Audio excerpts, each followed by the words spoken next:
آقا شما برید. متروی مأوای ما بی چیزها، میبری هر روز ما را ناکجا. هر کجایی که رئیست پا دهد، کاش ما را در دل تو جا دهد. مترو یار هر که از یاری برید، با فشارش جامعه ما را درید.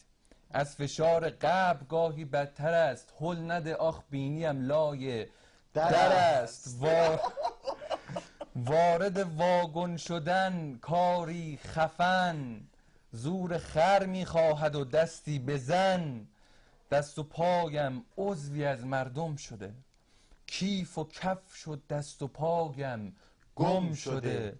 بغض من له شد فغان از درد و غم، کفش یارو گیر کرده در یقم. تهویه ها go to hell oh my god. آتش است این باد و وانگه نیست باد. آتش افتاده به جان خرمنم، خرمنم آی خرمنم آی خر منم. دستگیره دست واگن‌های پیر، دستگیر بی کسان دستم بگیر.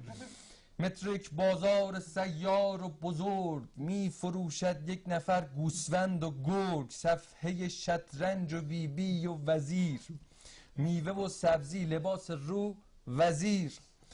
کفش و مسواک و سوسیس بندری، پوشک و چیپس و جوراب و بربری. توی مترو گشت روشن دیدم، شخصیت های فراوان دیدم.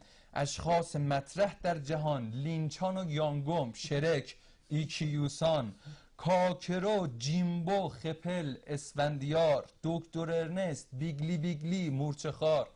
خط یک نه، خط دو نه، لعنتی من شدم بین خطوطت خطی.